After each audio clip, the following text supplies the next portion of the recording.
Rhea and Rob will join me here in a minute to talk about their leadership in invention education and what they've done in the state of Connecticut to inspire their fellow classmates and people in their community to invent and also do similar things. So what a cool connection to see awesome youth doing great things in the Gambia and now being able to hear, hopefully, they get here in a couple minutes. Are they, you see them No, yet, Jake, or no? they're not. They're not here. I'm watching for them. Huh. That's so weird. Let's see.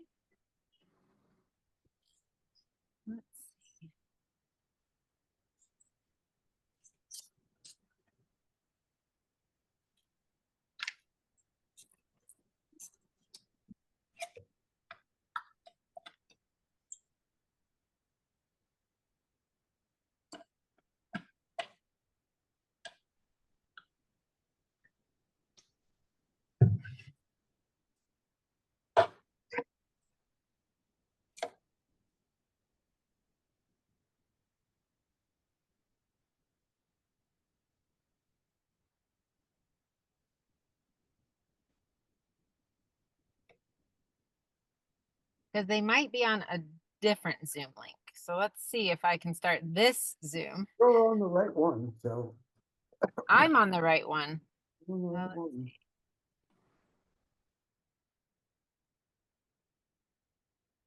It's amazing that people can still get lost in the interweb, isn't it? That's what I always am like, wow. I do it all the time. Yeah, I'm sure. Now I have somebody else. Ravindu? Ravindu? Yes. Is he Yeah, supposed to? Yeah. Oh, good, yep. good. I'll bring him in. You had just mentioned Rhea and Lily, and I overcame the other person. They're coming. That's okay. No problem. Ah, wonderful. There we go. Hi, Rob. Hi, Miss Bree. Awesome. That's great. Bree, Okay, why well, don't hope you? And when they show up, I'll bring them on. But you and Rob shouldn't be penalized. no, that's great. We'll keep chatting here and get on with our presentation here. Rob has a lot of wonderful things to share. And we were just meeting a little earlier actually, and I told Rob, you have a lot more important, wonderful things to say than me. So we'll let Rob mostly lead this show within reason. But my name is Bree Livengood, just for everyone who doesn't know this already. And I'm the Director of Digital Learning for Connecticut Invention Convention and another organization called Next Minds, which houses both Connecticut Invention Convention and Massachusetts Invention Convention and other invention convention programs around the United States. I've been in the invention ed community for about 5 years now and actually started inventing as a school leader and also a parent of young kids who invent also. So I love inventing. I love problem solving. I love creating. And I love being able to hopefully inspire other people, regardless of their age, to realize that they actually invent in every aspect of their daily life, whether it's finding a new way to get to school or work, or overcoming a problem in their home, whatever it is, we use these inventive skills so naturally. And the more we can develop them, hopefully the better our communities and our world becomes, which is just such a gift, I think. I also get to lead a research project with the Lemelson Foundation on inventiveness and pedagogical educational practices. So, and then this is the star of the show, Ravindu, Rav here. So I'll let him introduce himself. Hello, everybody. Thank you, Miss Bree, for the introduction. My name's Rav. I am a proud member of the CIC family. I am a junior at Hamden Hall Country Day School, and this year I'm going to submit my 9th invention to the CIC state finals, which is just amazing to think about.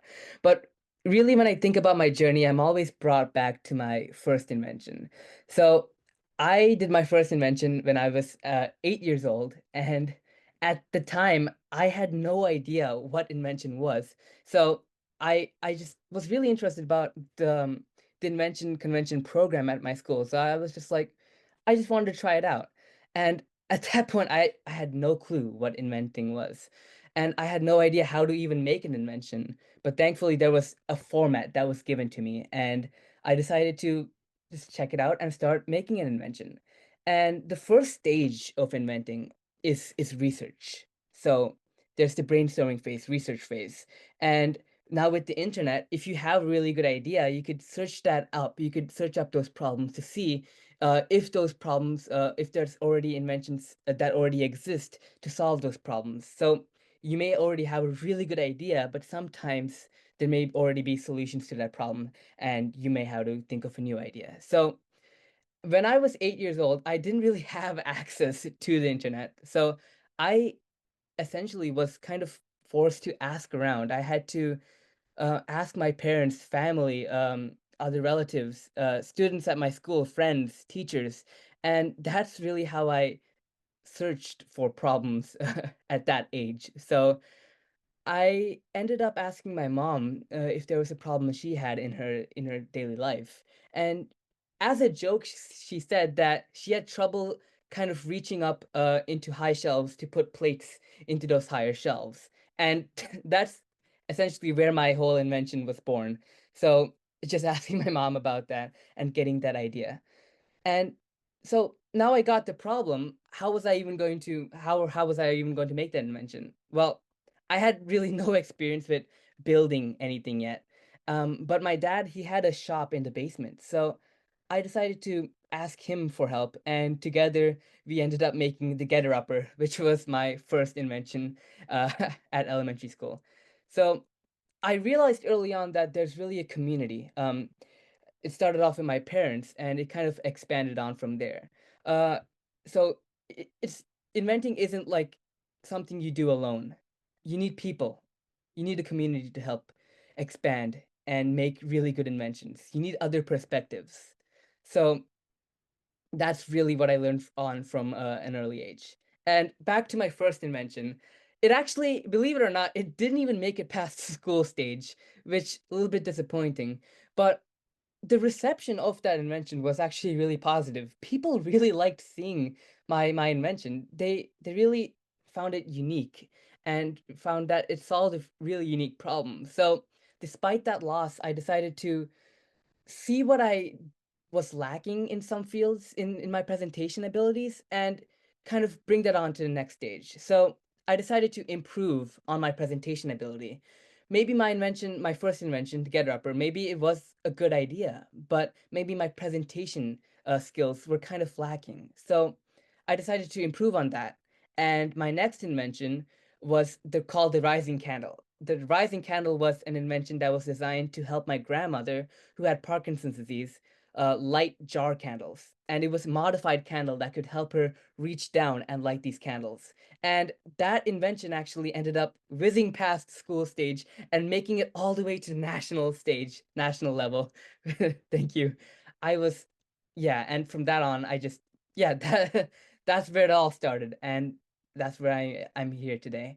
So, with the Rising Candle, I not only asked people in person like for ideas, but that's where I started sending out surveys, asking people questions online, and with the help of my parents, they actually spread it to Facebook, social media, and that's how I got even more opinions on my invention. So that's where my outreach kind of evolved. And in later inventions, I started even interviewing specialists and caregivers. So for my field of inventing, I focus on neurodegenerative disorders and helping older adults. So I interviewed doctors and nurses who were involved in those fields, and I interviewed caregivers as well who had more of a personal experience with them. So my outreach experience definitely had a huge evolution.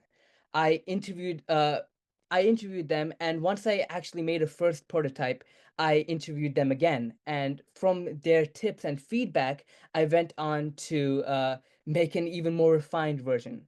Iterate, that's definitely something that's really involved in the invention process. So iterate all the time, and it's all about evolution. And I'd say that my iteration process was really shown through the IEEE band, which was an invention I made also for my grandmother, who experienced a lot of falls due to her Parkinson's disease, and as a result, she'd hit her head. So, simplified version of it, it was essentially a band she'd wear around your head, which could help absorb the impact and also alert anyone nearby or far away that a fall had occurred. And I had one version, the IEEE, and I presented that to caregivers and doctors, and I ended up making a second version, the IEEE Plus, which was a much more improved version of that. So yeah, a lot of improvements have been made in inventions, in my inventions, and a majority of them were focused on neurodegenerative disorders and the elderly. But there have been some like deviations. For example, I made the fire escapade, which was an invention that could help people escape fires, and I made that after learning that my uncle's apartment had burned down, and there was a narrow escape from that. So I decided to make the fire escapade. He narrowly escaped. So yeah, I decided to make that. And during the pandemic, I made the Exterminator Plus, which could help prevent COVID from being spread through public restrooms. And I made that because I learned that COVID particles could literally be spread by plumes that could be launched through like flushing a toilet, which was incredibly gross to me. So I decided to make the Exterminator Plus. So there have been those deviations, but I've been definitely staying true to helping my grandmother and people with Parkinson's disease or similar disorders. So not only my inventing has been improved, social skills and communication skills are definitely something that has improved for me personally. And I've become much more aware in seeing problems, observing problems, looking for problems to be solved. And I've developed a desire to help people, help the world, help improve quality of life. And I'm honored that my inventing journey has brought me to this position as a CIC in the CIC as being a student board member. So yeah, that's my inventing journey, and yeah, that's basically it. Awesome. Thanks so much. And hey, it looks like Ria found us just I'm in the so nick of sorry. I was in time. like some like Microsoft Teams link and I was waiting there. I was like, Oh, what's going on? no. So sorry. That's okay. Ria, you popped in on just the perfect time because Rob just did an excellent job of sort of sharing his experience and inventing all the different inventions he's had over the last 9 years of participating in the CIC. So we'll pass it over to you and you can talk a little bit too, Ria. One thing I want to make sure is everyone knows at the CIC, we're really, really proud as a nonprofit and as an organization to have 3 seats on our board specifically reserved for students. And so Rav and Ria and Lily are our newest CIC student board members who meet with our nonprofit board and help influence the nature of the decisions we make as an organization and also feed, make sure that we're up to date on what young people are wanting to do, to learn, to experience, especially when it comes to inventing. So we're super thrilled at the CIC to invite these 3 into those roles this year. And hopefully it will be a great experience. So Ria, why don't you share with us a little bit though? Let's see about who you are and your invention journey and all those great things. Okay, sounds good. Thank you so much. So, hi everyone. My name is Ria. I'm a sophomore in high school and I go to Choate Rosemary Hall. Some of the things that I love to do is I love to play golf, and I'm currently on the varsity girls golf team at my school. I'm a huge car enthusiast, especially like my favorite car is the Lamborghini Aventador SVJ. It's my dream car when I'm older, so fingers crossed. I'm also really passionate about like Legos, biotech, and business, and I love working on creative projects in those fields within my free time. I also love doing taking nature photography. When it comes to tech, I've been coding since middle school, and now I know 16 different coding languages. I really enjoy just building like random projects, whether that be like just like websites or games. And I love also just like building overall physical prototypes or digital tools and finding ways to solve real world problems. I've been a part of the CIC Connecticut Invention Convention since seventh grade. And this year I've submitted my third invention, which is called Neurostride, and it's focused on basically using a multimodal system that uses video capture analysis and a smart mat with pressure sensors to basically map out gait to predict neurodegenerative diseases 10 to 15 years earlier before symptoms appear.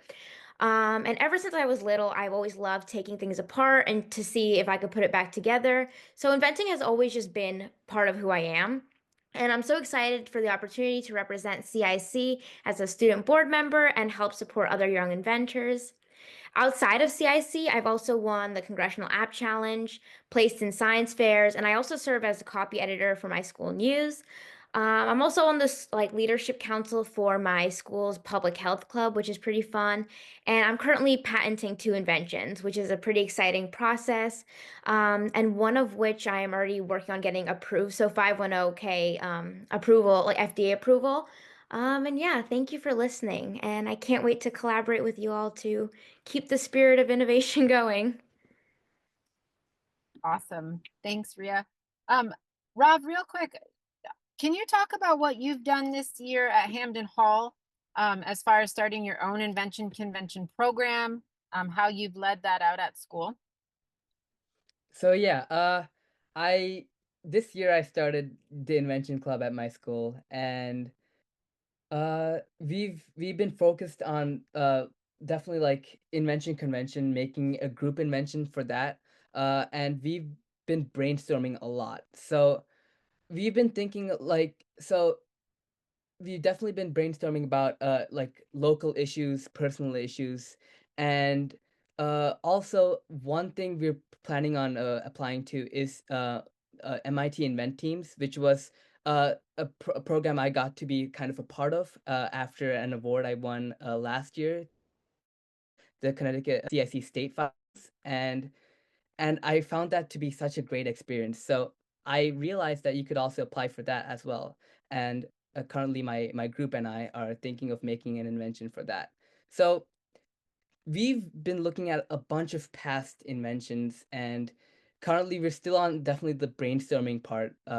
But we have a makerspace at school.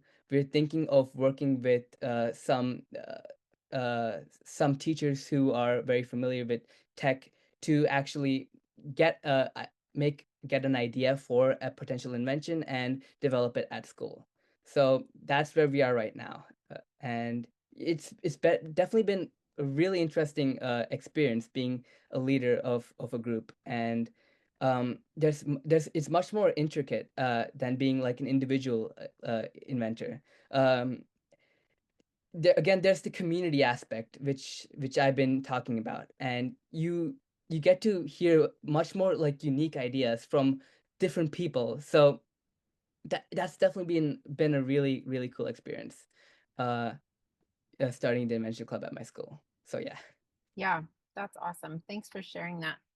Now, Rob, you did a good job of talking a little bit about some of your favorite inventions. And just so everyone knows, again, this is Lily. Lily's our third student board member. She is a talented and respected inventor in the state of Connecticut. She's also an amazing volleyball enthusiast. And she also was on Ninja Warrior when she was little. So she's kind of one of those really unique individuals. She can do an amazing obstacle course, and she's also creating inventions to help save turtles. And her latest invention is the fungi filter, or fungi filter, sorry, fungi filter that she's made. She's spoken at Gift before, I think, right, Jake? Yes. Yeah, awesome. That's great. Okay, so let's go ahead and just talk a little bit about the Connecticut Invention Convention. For those who don't know, is one of the oldest invention convention programs in the United States. We've been around since 1983, and we are just so thankful to be a part of so many classrooms also, not just inventors at home, but classrooms around Connecticut, K through 12 also, which is really great. And our mission and values at the CIC is to really make sure that we pursue diversity, empathy, creativity, and innovativeness around the state of Connecticut. And we're really thrilled again to be bringing this to Massachusetts and also around the world even more. The more and more, little by little that we can, we really are proud to be a part of it. We also really love the fact, and one of the things we love about GIFT even so much is that it's student-led, that we have students presenting and sharing. We have lots of different viewpoints and ideas and concepts that are coming out around our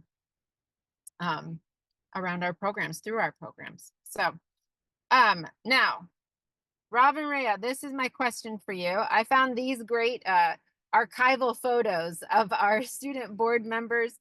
There are all sorts of different ones in their years. Can you guys share maybe 2 of your favorite inventions that you've made so far and why they're your favorite? Yeah, sure, I could start. So going by order, the one of my inventions was the template, and the template was an invention I made for my grandma. And due to her Parkinson's disease, the whole issue was that she took a lot of time eating her food, and with especially hot food, and the time it took would cause the food obviously to lose its temperature, and by that time she would have eaten like a small portion of that meal, and it would be really cold. So we'd get it heated up again, give it to her. She'd take a long time eating it. It'd get cold again, and the process would go over and over, and she'd just lose her appetite. So I was concerned that she wasn't getting enough nutrients needed. So I decided to make the template, which was essentially a plate that could maintain the temperature of her food and allow her to consume her meal without any trouble, and take all the time she needed without us needing to microwave it over and over again.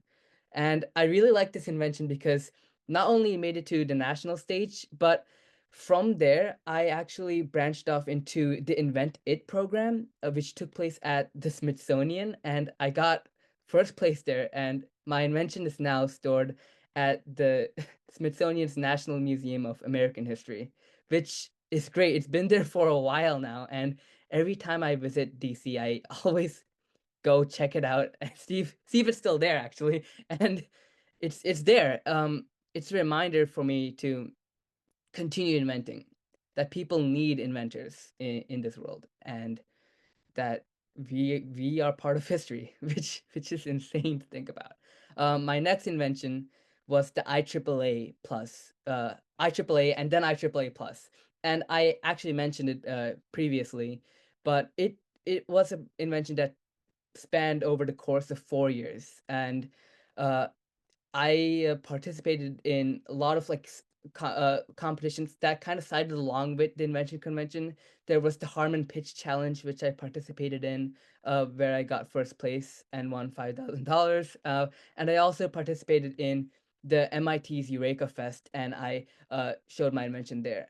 And it was an experience where I learned about iteration. I had the IAAA, but I realized that the IAAA, essentially, it, as I mentioned before, it would absorb the impact of a fall to the head, and there was a buzzer system that would alert people nearby if a fall had occurred. But I realized that what if a caregiver was at work and they probably wouldn't even know that a fall had occurred. So I decided to present it again to the people I had interviewed previously, like doctors and caregivers, and I got ideas from them. I got feedback, and I got questions about my invention, how I could improve it, and that's why I got the idea for the IAAA Plus, which used a Raspberry Pi and a camera system that would essentially be part of the IAAA itself. Take a picture when a fall had occurred and send it via SMS to a user, alerting them that a fall had occurred. So this invention is definitely one of my favorite inventions because of all the like side quests I got to be part of from making this invention, and how I learned about the iteration process. So yeah, those are my Awesome. 2 favorite inventions. Cool. Thanks, Rob. Rhea, how about you? Yeah, I mean, that's kind of a tough act to follow, but I'll try my best. I think so. I haven't been like formally inventing for the long like I've been like inventing at my home, but like the first invention that I created was what I call the cocoa pure water filter, which basically utilizes coconut husks and activated charcoal to separate microplastics from drinking water. And so the coconut fibers act as a preliminary filter, capturing the larger particles, whereas the activated charcoal has micropores on its surface that use the laws of electronegativity and pi-pi interactions to capture smaller microplastics like nano and microplastics in its pores, which is pretty cool. This one was probably one of my favorites because of the like scalability that could happen with this, considering only one filter costs less than 58 cents, which is like kind of crazy to think about considering, like microplastics is an issue that affects everyone worldwide, except a lot of the things or a lot of the solutions that are out there on the market are way too expensive and ironically made of plastic. I think it was a kind of a breakthrough to come up with this idea. And I think just like going through the process of making this invention just taught me like you can never like come up with an invention like on the first try. It's just you got to keep going. It's like a whole process. But in the end, like looking back on the process, I'm only like grateful for every step that I took. So that was, yeah, this was definitely like a fun one. And I'm working on patenting that one right now. So that's also cool process. Another favorite one of mine is probably the one that I'm currently working on, which is, as I was explaining earlier, it's called NeuroStride, and it's basically a multimodal system that uses artificial intelligence, so random forest classifiers, paired with motion capture and a smart gait mat, which captures walking patterns. And the artificial intelligence basically analyzes those patterns and is able to recognize or diagnose slash predict if you are at risk for a neurodegenerative disease such as Alzheimer's, Parkinson's, or mild cognitive impairment 10 to 15 years beforehand. Now, the reason this is kind of like a huge breakthrough is because we already know that 1 in 3 people are impacted by neurodegenerative diseases, yet most cases of these diseases are caught in like the late stages when 50 to 80% of neuron function is already lost. And that's a huge issue because at that point, we can't really do anything besides prescribe medications that are like the cost increases each year. It has side effects and can only buy you really a couple years. And so this project was definitely one of my like I think like this was probably like my bigger ones because it can also be like integrated into neurology offices, doctors' offices, and I'm already like contacting professors at Ivy Leagues already to go through that to see if we can start like a clinical trial. And I already did a mini clinical trial with 20 patients and I got great results from that. So I'm excited to see where it goes. But those are definitely my top two favorite ones. Awesome. Ria, my next question for you guys, and I think this speaks just to your answer a little bit too, though, is how has inventing allowed you to grow as a leader? Ria, you were just talking about being able to reach out to college professors, and Yeah. Rob, you talked about, surveys and data and doing all those things. And again, you guys have had experiences because of your work in invention to meet with patent lawyers. Rhea, going through the invention or the patenting process right now, right? That's a really intense process. Yeah. Rob, you have inventions at the Smithsonian. So Rhea, maybe kick us off here a minute and tell us, how have you grown even in the last couple of years as far as your leadership? I think, I mean, this may sound like a little bit basic, but when I first did Invention Convention, like the reason I just love it so much too is it never feels like a competition, right? It feels like more of like a validation of the hard work you put in, also just getting to see other people's projects, learning from them. And I can say like by presenting my project so many times, it's like I learned good like public speaking skills. And I feel like that one single skill is what helped me a lot, particularly just like in my community overall and then also gaining support for my invention. If I didn't have the public speaking skills that I gained from Invention Convention, I doubt I would have like basically like the confidence to go up to professors, talk to them about my invention, or even just like speak about my invention in my community, or not even in, like speaking about inventions particularly, but anything. I was like a very shy person, so definitely like Invention Convention did help me get out of my shell a little bit to speak about that. And then another thing is I remember like it was at like a different event me and a couple other kids from convention went to, and there's this one girl who came up to me and told me that, she's seen me present many times and she found like she kind of considered me an inspiration. So that's like another big thing. It's like being an older kid and we're like, getting to see younger kids' projects and also like support them. It also allows us to serve as an inspiration for them. And it's definitely like really like a great experience to tell like hear somebody say that they're inspired by you. Makes you feel like really grateful and stuff. So no, it's definitely, yeah. Like inventing has definitely helped me grow just like a lot over the past couple of years. So I'm thankful for everything. Awesome. Rob, how about you? Yeah, many of Ria's points I agree with. I mentioned the invention club I've made, and even previously I mentioned that like the skills you learn from inventing are like social skills, communication skills, being more aware of problems around you, not only like problems for inventing, but maybe like social issues around you. And it allowed me to expand beyond inventions and also like work on like social action projects um like in Connecticut around so yeah, it's Rhea had like a lot of points, so it's definitely allowed me to um like become a leader, and I with the communication aspect, I learned from inventions that you need multiple perspectives to really like perfect your inventions. So as a leader, it's kind of your responsibility to hear all the other voices around you and turn that into like unifying voice that can like really make your cause powerful. And through Invention Club, which I made, I think I'm amplifying that voice of other inventors. And as a board member now, I guess I can amplify the youth voice even more. And yeah, that's inventing definitely has improved my like leadership overall. Awesome. Awesome. Thanks. I think both of you make such a great team, right? With Lily, we have like the three best student board members for sure right now, it feels like, especially with your guys' ability to recognize your role, inspiring other people and hearing voices and not hearing voices, that's different, but hearing perspectives, and being able to include as many people as possible into your problem solving and interpretations of things. So I just wanted to show this great picture of some of our younger inventors that Rob and Ria are working to inspire and encourage all across Connecticut. So this is a great picture of them. I think some of them we're going to hear from later on in some gift presentations. So that's great. Really excited for them to share their work. And I think, again, invention education really teaches us all to be better learners and better leaders, excuse me, better learners and better leaders.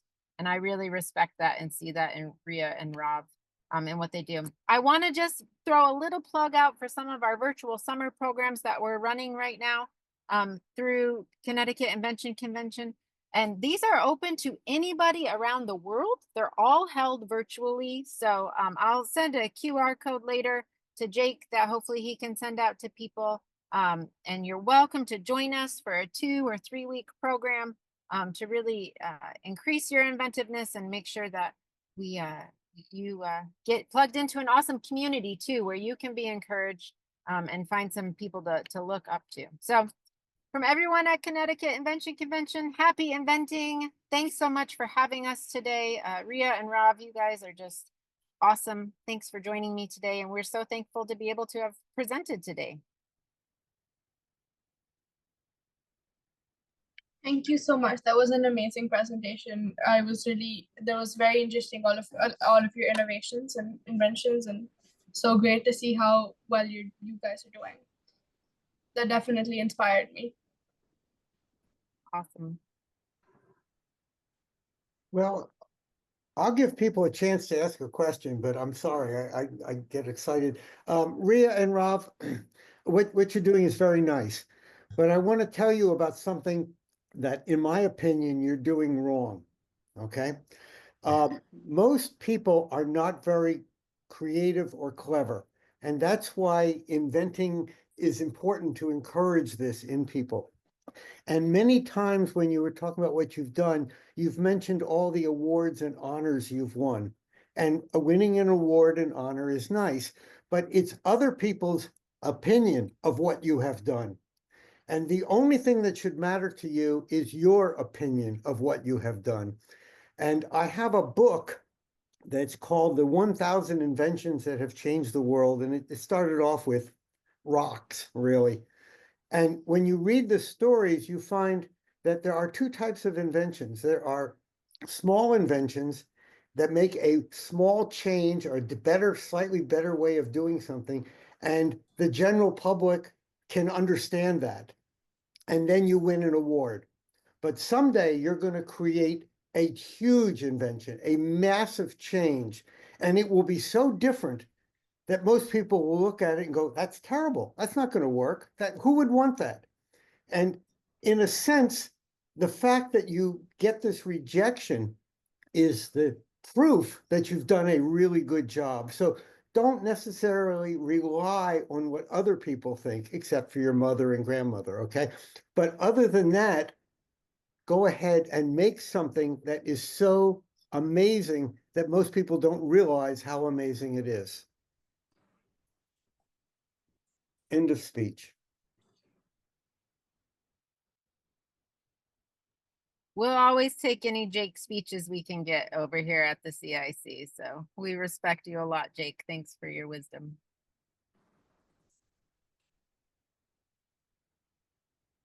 Oh, you're muted, Jake. Yeah, Gia has to leave. Thank you, Gia. And Marcella, you're certainly welcome to stay. You don't have, we're not throwing you away. But we have a few more minutes because the next presenter has not shown up. So Thank you so much, everybody, and thank you for the opportunity. I'll see you later in the event. But by the way, before she goes, if you go back on our archives, you can see lots of presentations in the past that Gia has done on some of the amazing things she has accomplished and created. So do a Gia search. Way to go, Gia. Thank you so much. And also later in the event, I think almost near the closing, I'm hosting a panel discussion, which I think is about which is about a topic that speaks to a lot of us, and it's about if we should choose about choosing the right career option, if we should follow a financial plan or our passion. So if you guys are free at that time, you're more than welcome to join. Awesome. Great, thank you.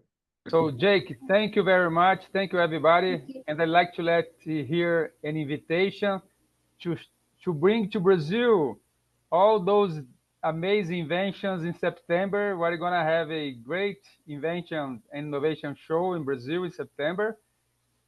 And all of you are invited. Jake can share with you more information later. Bye-bye, have a nice day. Thank you. Actually, Marcelo had given a presentation a few minutes earlier and it will be one of the presentations that we put online, and you can see more information about the Brazil event and how you can get involved. Awesome. Bye. Bye, Marcelo.